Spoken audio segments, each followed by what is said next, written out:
welcome back to Consultants Corner. My name is Rebecca Brizzi. This is my corner.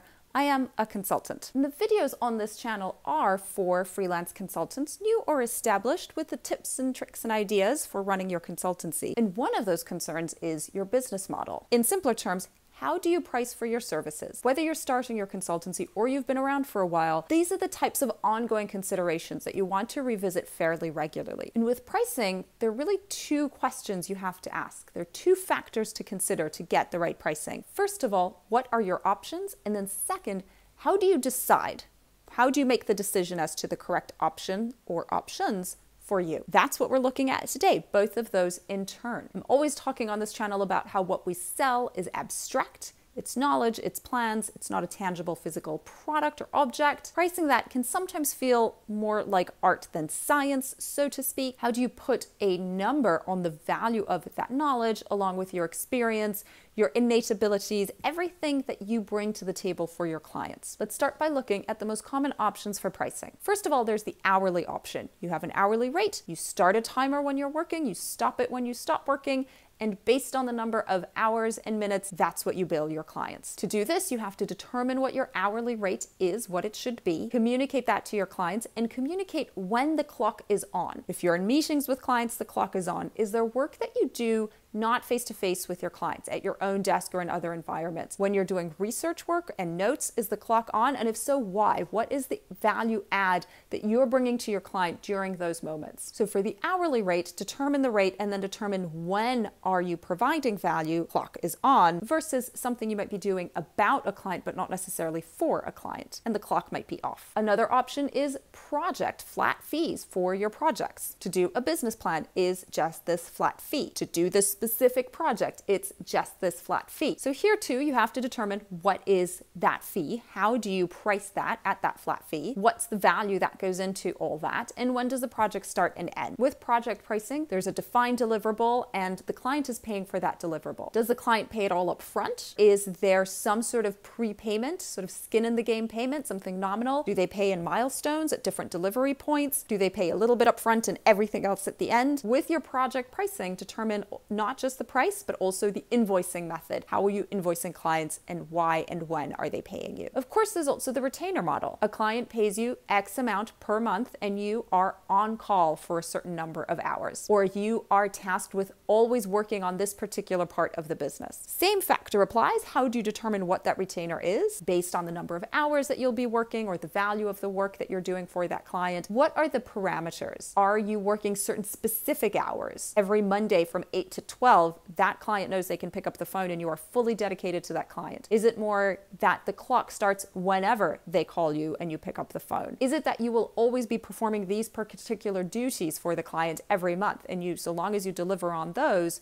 you're getting your monthly retainer? How much is the retainer and what goes into that retainer? How are you calculating that? And of course, invoicing as well. Beginning of the month, middle of the month, or end of the month. A subscription is another monthly payment method and it's different from a retainer. A retainer is the client paying upfront for a certain number of hours or certain particular deliverables. It's up to the client to use up all those hours and it's up to the client to make sure that you have what you need to deliver on those deliverables, on those tasks. In a subscription model, it's the other way around. The client pays you that monthly fee and it is up to you to be delivering particular services. A subscription model might entail white papers or online courses every month, outreach every month, accountability check-ins every month, the sorts of things where it is you as the service provider that proactively is providing that service. So those are two slightly different models. They're both regular payment, but the expectations change. These are your most standard pricing models, especially for businesses like ours: hourly, project, or retainer. How do you decide the right one for you? Yes, part of it is how much money you want to make. But a big part of this consideration is also what business model do you want? How do you want to be working with clients? How many clients do you want to be working with? What does your working day look like? What is the type of work that you do, that you want to be doing? Some of the questions you will ask yourself here are, how many clients do you want to be handling at any given time? With, let's say, a high value retainer model, it might mean that you only have 1 or 2 clients at a time. Those 2 clients fill up your full month, and that's fine. They're high value retainers. You always have 1, maximum 2 clients at any given time. Those relationships might be longer term, they might take a little bit longer to start when you're looking for new retainer clients. You may prefer something different where you actually have a lot of clients at a time. So you would use a lower retainer, or you'd look at something more like hourly or project-based. Remember, there are a lot of variations within each model, so you could still have a project-based pricing and only work on a couple clients at a time. It really depends how you plan that. One of the considerations there might be how in-depth are you going to get with each client? Are you doing, let's say, a plan as well as the execution, implementation, and then execution of that plan? Are you fully embedded in that business? Do they expect you to be holding their hand throughout? The more you're answering yes to any of those questions, the higher the value of the project and the fewer clients you can have at any given time, because that means more time with each individual client. Also think of the scalability. How much do you want to be able to make, and does your current business model allow you to make that much over a quarter or a year? As I often do, I can share my own example. Most of my pricing is flat fee, and it's built in a way that allows me to have